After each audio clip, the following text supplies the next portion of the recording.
Would you like to be a better agent? Since in this video, I will give you what agent mains do not tell you, the tips and tricks they have on their sleeves in order to become an agent main. With plans of making this video series open source, meaning your tips and tricks in the comments will be mentioned in the next video. Before we begin, this video is fully inspired by sushi, and this video, 10 agent tips you should know, and I would like to make my own agent video fully inspired by it. Now, without further delays, this is the tips and tricks TC2 agent mains never told anyone. Enjoy! Let's begin with number 1. The most important thing to remember for beginner agents, and that is the mistake of not using your gun and always relying on your knife. While it is satisfying to do as much as backstabs as you can, it is important to know that agent's primary is actually very helpful while securing kills, especially if the enemy is too far to stab. The most embarrassing thing to ever happen is stabbing a marksman with a razorback, or how you would fail a backstab and try to backstab again, or chasing after someone even though it is clear you could never catch up with them while obviously having a clear shot. So please, use your gun as the primary and the knife as the secondary.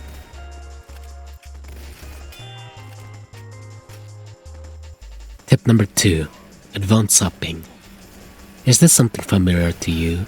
You forget to sap everything in the nest, and even if you do, the mechanic already fixed all of them, which leads to this. What you actually want to do is either independently kill the mechanic after sapping the nest, or let an opportunity opens and your friends kill the mechanic, so you can sap the nest and finish them off with a gun. You need to finish off these buildings, otherwise there's a chance that they will be fixed. Even though you are walking away from sap nest, some mechanic on the other side could be trying to fix the teleporter and fix everything back. So it is really important to destroy these as soon as possible, which greatly wastes their time and reinforcements. It is also good to sap the buildings while your friends are there, helping you to provide that destruction, especially with sentries as you could see here. Overall, sap safely and destroy them as soon as safe as possible. Tip number 3. Pretend you do not exist. You may be confused with this section, but let me show you what I mean. One of this is disguise, spam E, shuffle, face forward, stab, and disguise back. It is the most basic trickery you could ever do as an agent, whether you are a beginner or not, and mastering this pattern is really necessary whenever you want to be good at backstabbing. And the main point is, you pretend you do not exist. You can pretend by disguising as one of your teammates, which will confuse the enemy. It is recommended to disguise as a friendly marksman or an enemy agent if you are far in the back, since that will fool everyone, especially if they assume you are just a marksman or their friend agent. Act like the other team by shuffling, moving side to side, shouting for a medic to come. Face forward to the front lines and stab and disguise back, preferably to the one you killed. And you can do it all over again. They would never suspect you. By really acting like the other team through this method, it is a guarantee win, or at the very least, you would never make progress, since they will be paranoid.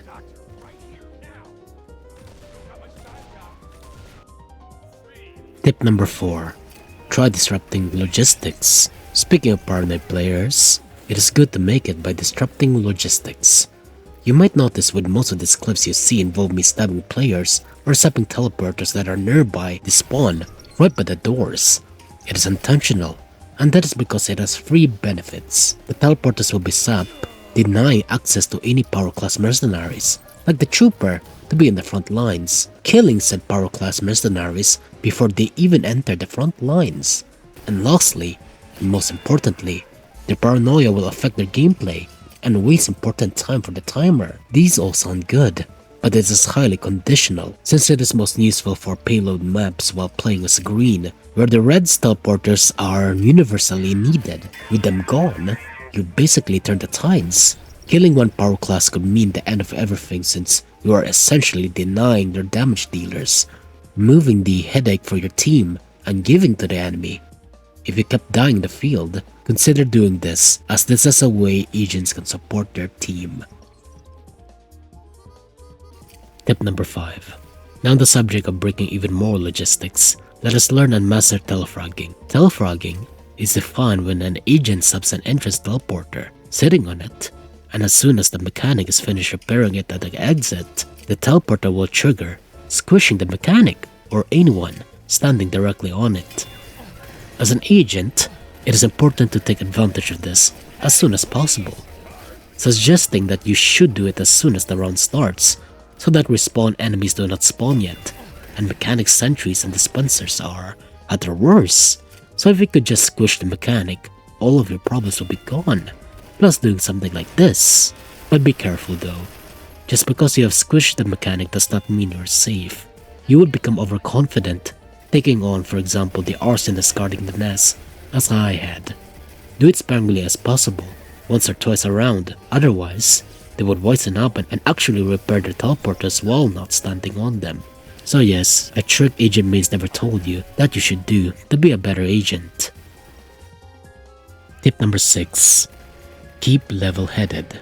This is a tip that most, if not all, of agent mates have in order to play agent to their full potential, and that is to be calm and to think your actions through. While this tip is true to all of the classes in game, even any other game for that matter, it takes much more being as agent.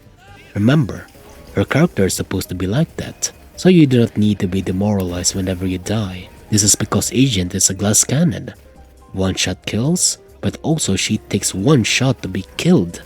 That is why you need to keep calm and choose your targets well, in order for that chain stab you always wanted. You do not want to be careless, which also includes not picking a fight after her counters, the flankers and arsonists, which is the death sentence for any agents, with the reasons of flankers having the fastest movement speed and arsonists having the flamethrower. Avoid these classes the most and take a deep breath of what to do next, so you will not be rage baited. If all else fails, quit the game and take a short break. You deserve it. Tip number 7. Choosing the right loadout.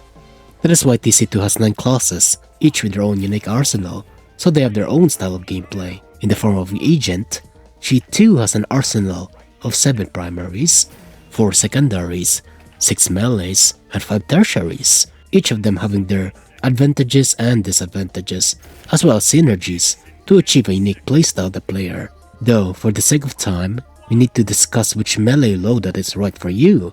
This is Agent's signature of a one-shot backstab knife play. First, we have the default stock knife, or the butterfly knife. It has no disadvantages or advantages, as it is literally her basic knife. It deals damage and it does one-shot backstab the same as any other knife. Your first knife experience being an agent, and recommend it to everyone without downsides, since it is a well-rounded, just your average knife. Next, we have the Conniver's Kunai, or the vampire knife, which absorbs the health of the player backstab, which then will slowly negate every second, with the disadvantage of having less health while equipping the knife. Good first choice for starting agents, as it is useful when learning of picking big targets like brutes or troopers, since the knife can absorb the health once you backstab them, and then you have enough health to take some hits from anyone who notices, and you can run away. Next, with the Swift Stiletto, a knife which can give you temporary bonus movement speed after a successful kill using the knife, in exchange for having less health on agent, similar to the former. Another good first choice for any beginner agents, and it is useful for practicing backstabs, since you can do a hit and run, or a possible chain stab, or a possible trick stab with her movement speed. As simple as that. Afterwards, we have the Icicle, with the least impressive stats of all, as it has a 50% fire resistance, meaning that you could survive the arsonist for a few more seconds, and this neat little ice sculpture effect whenever you backstab someone, with the disadvantage of having lesser health. Not really the best knife out there, since while it counters Agent's biggest counter, do know this is only for a few seconds, which means more surviving him, and maybe just a chance you could kill him.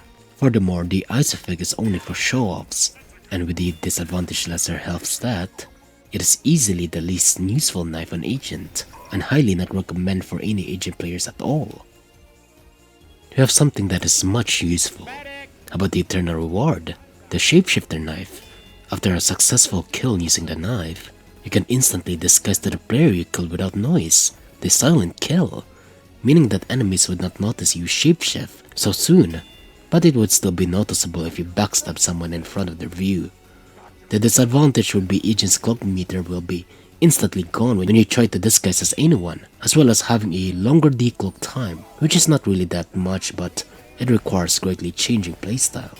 Good for payloads or King of the Hills or any rounds where the players are too distracted. And while I'm not a fan of how weird it feels when there are no noise, it is actually very helpful and kind of fun. It is a great pretend you do not exist weapon, especially if it is instant.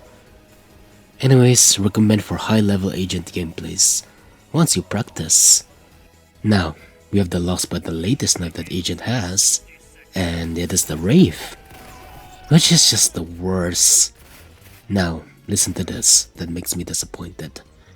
Unlike any other knife, even the icicle, this knife does not, repeat, does not one-shot backstab anyone, and instead, it is only guarantees mini crit every time. Why would anyone even think of this? This has to be the worst knife ever made. Even though it is a magic one, it is still called a knife just like that piece of ice. You are essentially removing what agents stand for. She is a femme fatale, the most competent and most independent woman there is. The woman who could kick and kill you without noticing. And now you're telling me that she is not that anymore? That has to be a joke. In my opinion, it is already an F tier, but it can also be on par or maybe, just maybe, a little better than the icicle. For the nerve of having guaranteed mini crits, equipping this knife gives agent new features, spells and magic. There are two spells, the Respite and the Haze spell. You can shift your spell by holding R and press R once to cast it. Respite gives 75 health and removes debuffs to your friends, costing 1 magic bar. Haze gives you and the surrounding friends bonus movement speed for a few seconds, costing 2 magic. The only way to restore magic bars is by either kills or assists, not ammo packs or even the lockers. You can gain 2 magic by kills and 1 by assists. While I love every agent update there is, and I love how they essentially made her a witch, this is just terrible. I do not know if anyone even likes this knife. I never seen it so far ever since 10 servers ago. Anyways, recommend if you want to be a true support by not picking off targets in the back, but apparently picking targets in the front with your teammates. Anyways everyone, that has been the tips and tricks TC2 agent mains never told you. Do you agree with what I said? Do you think this is a good tips and tricks video? As mentioned, I have plans of making a video series where it is open source, so if you provide tips and tricks you never told anyone, do tell in the comment section below. And if this video reaches over 3,000 views, they will be featured in the next video. Furthermore, if this video reaches over 1,500 views, I will make the Does TC2 agent know how to make grilled cheese? So like and subscribe to not miss any of it. As for the moment, farewell everyone and have a great day.